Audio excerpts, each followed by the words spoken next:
जी, अस्सलाम वालेकुम। उम्मीद है कि आप तमाम दोस्त खैरियत से होंगे और वीकेंड अच्छा गुज़र रहा होगा। मार्केट के हवाले से सूरत-ए-हाल जो है वो थोड़ी-सी आप यूँ कह लीजिए कि गैर यकीनी की तरफ अभी भी जारी है। जुम्मे वाले दिन एक वक़्त में मार्केट ने बहुत बड़ी डिप ली क्योंकि जो ख़बरें हैं ख़ास तौर पर आपको याद होगा कि लास्ट वीक में कई मर्तबा हमने ज़िक्र किया शहबाज़ शरीफ़ साहब के दौराए चाइना के हवाले से। ख़बरें जो हैं ये मार्केट को यकीनन मुतासिर करती हैं। फंडामेंटली, टेक्निकली और न्यूज़ ये तीनों चीज़ें ऐसी हैं जो कि मिलकर चलती हैं, फिर कहीं जाके हमें मार्केट की थोड़ी-सी सूझबूझ जो है या मार्केट का जो रुख है, उसको समझने में मदद मिलती है। मैं अपनी वीडियो में अक्सर इस बात का ज़िक्र करता हूँ क्योंकि हमारी वीडियो में ख़बरों को काफ़ी ज़्यादा जो है वो रोज़ाना की बुनियाद पर डिस्कस किया जाता है। तो अपने आप को भी आदत डालिए ख़बरों के हवाले से, टेक्निकली भी चीज़ों को देखिए, फंडामेंटली भी देखिए और न्यूज़ जो है इनके ऊपर भी आपने नज़र ज़रूर रखनी है। ख़बरें जो हैं विज़िट के हवाले से वो यूँ समझ लीजिए कि थोड़ा-सा क्लैरिटी की तरफ नहीं जा रहीं। अभी भी देखेंगे जो भी सिचुएशन हमारे ज़ाहिर-सी बात है कि प्राइम मिनिस्टर हाउस की तरफ से जो जारी होंगी, उनको भी यकीनन हमें मानना होगा। इंशाल्लाह एक वीलॉग जो है वो करने की कोशिश करेंगे कि जिसमें सीपैक के हवाले से माज़ी के जो मामलात थे और जो मुस्तकबिल की जो सूरत-ए-हाल बन सकती है, उनको हम डिस्कस करने की कोशिश करेंगे क्योंकि वो हमारी मार्केट को डायरेक्टली मुतासिर कर सकती हैं। जुम्मे वाले दिन जो डिप ली गई मार्केट की तरफ से उसमें भी गैर यकीनी सूरत-ए-हाल में इज़ाफ़े की तरफ जो है वो यकीनन निशानदही हो रही है। अब उसमें एक बहुत बड़ी डिप और फिर उसके बाद एक बहुत बड़ी रिकवरी हमें देखने को मिली। अब यहाँ पर कुछ दोस्त अहबाब जो हैं वो ये कह रहे हैं कि जी मार्केट में जो डिप थी और उसके बाद जो रिकवरी थी उसके बाद हम ये कह सकते हैं कि जो अगला वीक है वो मार्केट में सस्टेनेबिलिटी की तरफ जाएगा, मार्केट में जो गैर यकीनी की सूरत-ए-हाल है उसका ख़ात्मा होगा। हमारी राय इससे थोड़ी-सी मुख्तलिफ है। मेरा ये जो है वो तज्ज़िया इस हवाले से ये है कि अभी मार्केट जो है वो अपने पैनिक ज़ोन में से नहीं निकली। पैनिक ज़ोन में से ना निकलने की 2 वजूहात हैं, बल्कि उसको अगर आप 3 कर लें तो ज़्यादा बेहतर होगा। नंबर 1 हमारा बजट आना अभी बाकी है। बजट के बाद जो है वो मार्केट अपना रुख इख्तियार करेगी। देन जो है वो हम ये कह सकते हैं कि जो सिचुएशन बनेगी वो कंटिन्यू करेगी। नंबर 2 मॉनेटरी पॉलिसी जो है उसका आना।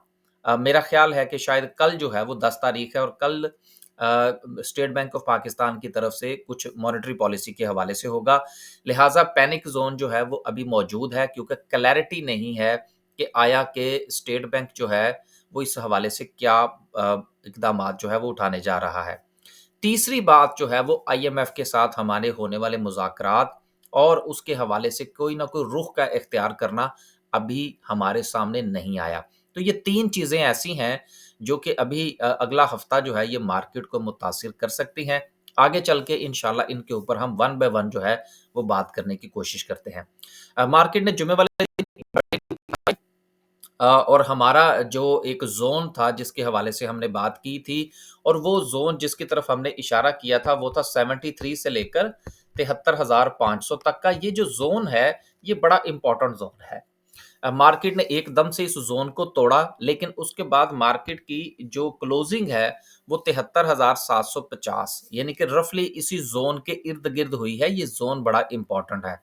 अगर ये ज़ोन टूटा और उसके नीचे मार्केट ने क्लोजिंग दी, तो फिर हमें एक जो है वो सीक्वेंस नज़र आ सकता है नीचे की तरफ। लेकिन अभी हमने देखना है कि जो आने वाले 1 से 2 दिन के जो मुख्तलिफ़ किस्म के जो हमारे जो जो खबरें हैं जिनका मार्केट को इंतज़ार है, अगर वहाँ से हमें कोई पॉज़िटिव न्यूज़ मिलती है तो यकीनन मार्केट यहाँ से हमें रिकवर करती हुई नज़र आएगी। 73,754 पर क्लोजिंग सिर्फ़ 108 पॉइंट की कमी जो कि एक वक़्त में बहुत बड़ी जो थी वो कमी हमें नज़र आ रही थी। अगर हम इसके साथ ही सर्किट ब्रेकर की सिचुएशन देखें तो अगेन जो छोटी कंपनियाँ हैं वो हमें अपर कैप में नज़र आ रही हैं और देखिए इसके हवाले से मुझे बहुत सारे पैगामात मौसूल हुए जी अब इस किसकी तरफ चले जाएँ? मुझे आज तक इस बात की समझ नहीं आई कि जो कंपनी आपको अपर कैप होती न नज़र आती है ख़ास तौर पर एकदम से उसके पीछे भागना क्यों ज़रूरी होता है? यार कोई बात नहीं, आप अगर ये समझते हैं कि ये आपकी बदकिस्मती है कि आप इस इन कंपनीज़ का हिस्सा नहीं बन सके और खुशकिस्मती उन लोगों की है जो कि इन कंपनीज़ का हिस्सा बने रहे, तो ऐसा नहीं होता। चीज़ें अपने साइकिल पर चलती हैं। आप वरी ना किया करें कि जी, ये देखें जी, ये कंपनियाँ जो हैं, ये फिर दोबारा से अपर कैप हो गई और हम पीछे रह गए। ऐसा नहीं होता, हो जाएगा सूरत-ए-हाल बेहतर हो जाएगी। ये कोई बड़ी बात नहीं है कि आप इसमें से किसी कंपनी को ज़बरदस्ती बाय करने की कोशिश करें और फिर आप ऊपर लटके रह जाएँ और नीचे लॉक लगने का सिलसिला शुरू हो जाए। कोशिश किया करें कि शेयर्स में आप इवैल्यूएशन करें, उनको एनालाइज़ करें और देन आप अपनी पोज़ीशन बनाइए और इंतज़ार कीजिए। लोअर कैप की बात करें तो यकीनन पीआईए जो है वो दोनों तरफ मैंने इसलिए कहा कि ए और बी दोनों शेयर्स जो हैं वो आपको लोअर कैप पर नज़र आ रहे हैं और पीआईए के हवाले से हमने 2-3 मर्तबा बड़ी तफ़सील से बात जो है वो हम कर चुके हैं। लिहाज़ा अगर आप में से किसी ने वो मज़ीद बातें देखनी हैं या सुननी हैं, तो वो हमारी प्रीवियस 1-2 वीडियो देख सकता है, जिसमें हमने बड़ी तफ़सील के साथ ये गुफ्तगू कर दी है। अब मेरा ख़्याल है मज़ीद इसके हवाले से बात करने की ज़रूरत नहीं है। सेक्टर वाइज़ बात करें तो रिकवरी जो थी यकीनन वो हमें सीमेंट सेक्टर में देखने को मिली, फर्टिलाइज़र में, pharmaceutical, engineering, automobiles and so हमें रिकवरी जो है वो देखने को मिली। ना सिर्फ़ कि इन सेक्टर में जो कि हमें पॉज़िटिव नज़र आ रहे हैं, बल्कि उन सेक्टर में भी रिकवरी देखने को मिली जो हमें नेगेटिविटी में नज़र आ रहे हैं, जिसमें ऑयल एंड गैस है, जिसमें फूड एंड पेपर है, ऑयल एंड गैस मार्केटिंग है, देन कमर्शियल बैंक्स हैं, इनमें भी हमें रिकवरी देखने को मिली। लेकिन चूँकि बैंक्स के हवाले से खबर ये है कि जो पॉलिसी रेट है वो कट हो सकता है, इसलिए ये अभी मज़ीद हमें प्रेशर में नज़र आ सकते हैं। अब साथ ही कुछ खबरें हैं, उनको भी हम शामिल कर लें और फिर इंशाल्लाह जो है वो कैंडलस्टिक की तरफ चलते हैं। पहली खबर जो है वो ये है कि Pakistan can save 3 trillion if state bank cuts interest rate tomorrow. अब देखिए बात ये है कि इंटरेस्ट रेट के हवाले से वज़ीर ख़ज़ाना का भी बयान है, इन्फ्लेशन के हवाले से भी बात हो रही है कि जी बहुत ज़्यादा जो है वो बेहतरी आ गई है। लेकिन हमें ये नहीं भूलना चाहिए कि अभी ये जो बजट आ रहा है इसमें बहुत सारे टैक्सेस जो हैं वो इंक्रीज़ होने जा रहे हैं। तो क्या उसका असर जो है वो एक मर्तबा फिर हमारे इन्फ्लेशन के ऊपर नहीं पड़ेगा? यकीनन पड़ेगा। लिहाज़ा ये कहना कि एकदम से जो है वो जो हमारा जो इंटरेस्ट रेट है उसमें कट डाउन जो है वो लगना शुरू हो जाएगा और हमारी जो इकॉनमी है वो बेहतर होना शुरू हो जाएगी और बैंकिंग सिस्टम का जो है वो बेड़ा गर्क हो जाएगा। मेरी राय इससे मुख्तलिफ है। और मैं इस हवाले से ये समझता हूँ कि कल जो है, अगर मॉनेटरी पॉलिसी के इजलास में कोई कट डाउन की बातें होती हैं, तो बहुत मुश्किल फैसला होगा। क्योंकि उसकी वजह ये है कि अभी हमारा आईएमएफ के साथ जो मामला है, वो पाया तकमील तक नहीं पहुँचा। अभी वो एग्रीमेंट हमारा नहीं हुआ। बिफोर दैट अगर हम इंटरेस्ट रेट को कम करने की बात करते हैं, तो इसका नुकसान हो सकता है, मुझे फ़ायदा होता हुआ इटसेल्फ नज़र नहीं आ रहा और हो सकता है कि ठीक महीने 2 महीने के बाद हमें इंटरेस्ट रेट वापस लाना पड़े, इसी जगह पर जहाँ से हम इसको कट करने की बात कर रहे हैं। तो मैं इस हवाले से समझता हूँ कि कल शायद इंटरेस्ट रेट या तो बिल्कुल जो है वो उसमें कमी ना हो एंड एज़ इट इज़ चलता रहे और अगर कमी भी हो भी तो शायद चंद बेसिस पॉइंट की जो कि बहुत ज़्यादा सिग्निफिकेंट नहीं होगा क्योंकि हमारे मामलात अभी पाइपलाइन में चल रहे हैं। अगली खबर जो है जो कि ज़्यादा डेंजरस है जिसकी बुनियाद पर मैं ये कह रहा हूँ कि हो सकता है कि नेक्स्ट वीक जो है वो भी हमें गैर यकीनी की सूरत-ए-हाल जो है वो प्रोलॉन्ग करती हुई नज़र आए। उसमें ये है कि Pakistan and IMF talks and again without new loan agreement. अब देखिए, ये खबर ऐसी है कि जिसको देखकर हम समझेंगे ओह! जी बेड़ा गर्क हो गया। अब जो है वो मार्केट तो गई। देखिए बात ये है कि ये खबर का टाइटल ज़रूर है, लेकिन ऐसा बिल्कुल नहीं है कि हमारे उनके साथ मामलात जो है वो रफ़ा-दफ़ा हो गए और उन्होंने कहा आप अपने घर और हम अपने घर। ऐसा नहीं होता। इदारों की सतह पर जिस वक़्त मामलात चल रहे होते हैं, वहाँ पर जो बातचीत होती है उसका इख्तिताम नहीं होता। क्योंकि मैंने आपसे चंद दिन पहले गुज़ारिश की थी कि ये जो बजट बना है ये हमने नहीं बनाया। ये उन्होंने बनाया, बना के हमें दिया है कि जी जाइए और इसके हवाले से अपना होमवर्क मुकम्मल कीजिए। चाइना का विज़िट जो है वो इसी बात की एक कड़ी है कि इस एग्रीमेंट में जो भी बजट के अंदर जो मामलात थे, वो करने के साथ-साथ उन्होंने कहा था कि जी, ये जो डेफ़िसिट है, आपने इसको पूरा करना है, ये टैक्सेस लगाने हैं। लेकिन अगर आप इसका कोई रिप्लेसमेंट ले आते हैं, तो यकीनन इसमें तब्दीली हो सकती है। तो चाइना का विज़िट बिफ़ोर बजट जिस पर हम बड़ी तफ़सील से पहले बात कर चुके हैं, वो इसी शाखसाने की एक कड़ी थी। अब प्राइम मिनिस्टर साहब वापस आ चुके हैं, बजट हमने 12 तारीख को पेश करना है, उससे पहले इस खबर का आ जाना, ये आप इससे ज़्यादा पैनिक ना हों। मैं ज़ाती तौर पर इससे पैनिक नहीं हूँ, क्योंकि हमने अपना होमवर्क मुकम्मल कर लिया है, दोनों सूरतों में, कि चाइना की तरफ से अगर हमें सपोर्ट मिलती है, तो फिर हमने क्या तब्दीलियाँ करनी हैं और अगर सपोर्ट कम मिलती है, तो फिर हमने क्या तब्दीलियाँ करनी हैं। बजट आईएमएफ के मुताबिक ही आएगा, लिहाज़ा ये कहना कि जी जो बातचीत है वो खत्म हो गई है और लोन जो है वो जी उससे पहले ही हमारी बातचीत खत्म हो गई और अब लोन के बगैर बातचीत खत्म हो गई है। मुझे इस खबर के अंदर फ्लॉज़ नज़र आते हैं, लेकिन टाइटल को छोड़कर अगर मैं पूरी खबर पढ़ूँ, यहाँ से भी मैंने इसको देखा है, मैंने इसको एक्सप्रेस ट्राइब्यून से भी पढ़ा है, मैंने इसको 1-2 और न्यूज़पेपर्स के साथ भी जो है वो मैंने टैली करने की कोशिश की है। हेडलाइन्स इसी इसी किस्म की हैं, पैनिक जनरेट करने वाली हैं, लेकिन इस कदर हालात खराब नहीं हैं। क्यों? इसलिए मैं बार-बार आप समझ रहे होंगे कि एक ही बात दोहराई जा रही है। बेसिकली मैं आपको थोड़ा-सा बावर करवाना चाहता हूँ कि पैनिक ना होइएगा। इस खबर के नतीजे में मार्केट अगर मज़ीद प्रेशर का शिकार होती है, पैनिक ज़ोन में है मार्केट इस वक़्त, तो उसका एडवांटेज ले सकते हैं वक़्ती तौर पर। लेकिन अगर आप डे ट्रेडर नहीं हैं, तो मेरी तरह मार्केट से थोड़ा-सा दूर रहिए, वो आपके लिए ज़्यादा बेहतर होगा। यही वजह है कि जो हमारे साथ दोस्त काम करते हैं, उन्होंने जुमे वाले दिन कुछ नहीं किया। हाँ, जुमेरात वाले दिन हमारे 1-2 शेयर जो थे वो अपर कैप हो गए।